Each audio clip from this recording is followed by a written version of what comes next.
नमस्कार, मैं हूं एल.आर. कड़वार। आप देख रहे हैं धरा राजस्थान का विशेष प्रोग्राम खास मुलाकात में हम आपको अवेयरनेस प्रोग्राम से जागरूक करवा रहे हैं।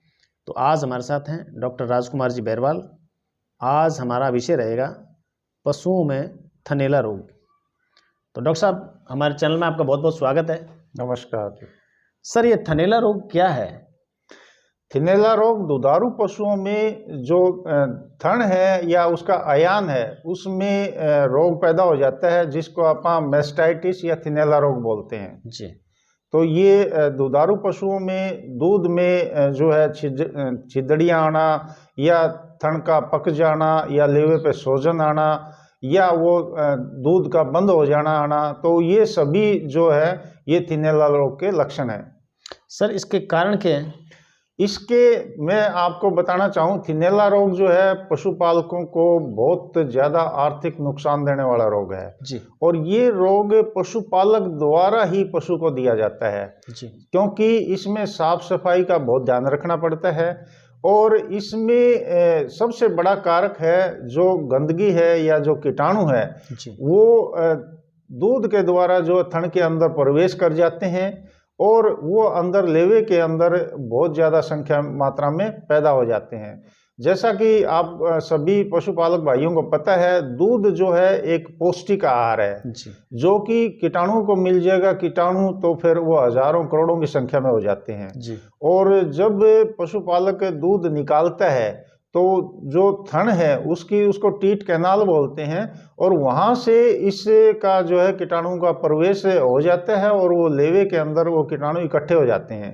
तो लेवे के जो 4 क्वार्टर हैं, पहले एक क्वार्टर में इन्फेक्शन आता है, फिर दूसरे में चला जाता है, फिर चारों क्वार्टरों में हो जाता है जी। तो पूरा जो लेवा है वो खराब हो जाता है और थनैला रोग से पशु ग्रसित हो जाता है। जी।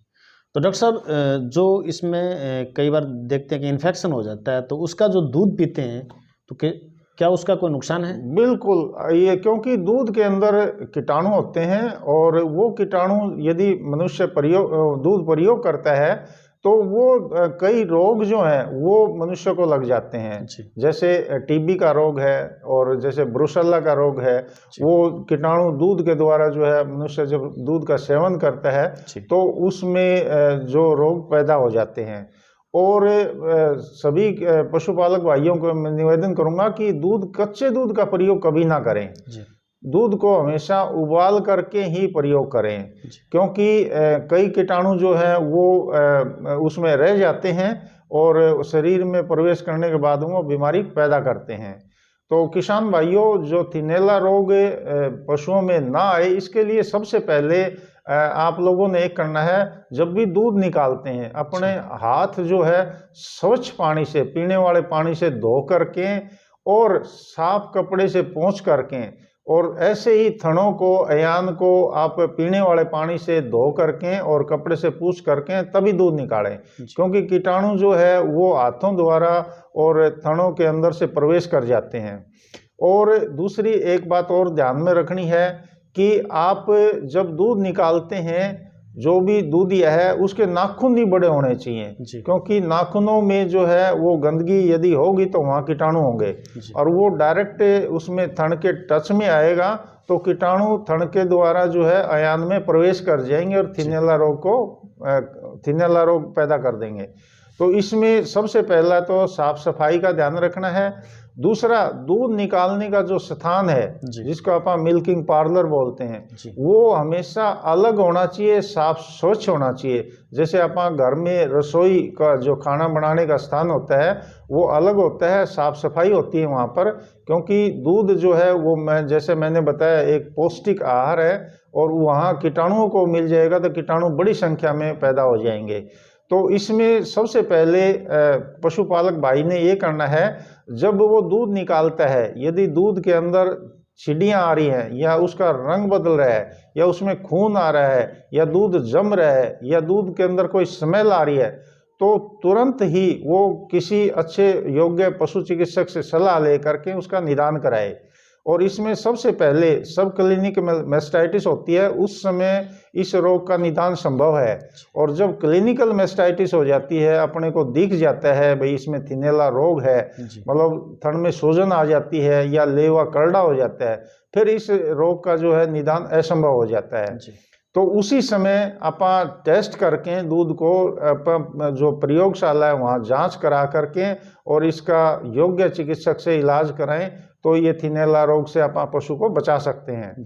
इसमें पशुपालक भाइयों एक बात और ध्यान में आपने रखनी है, ताकि ये रोग जो है पशुओं में आए ना।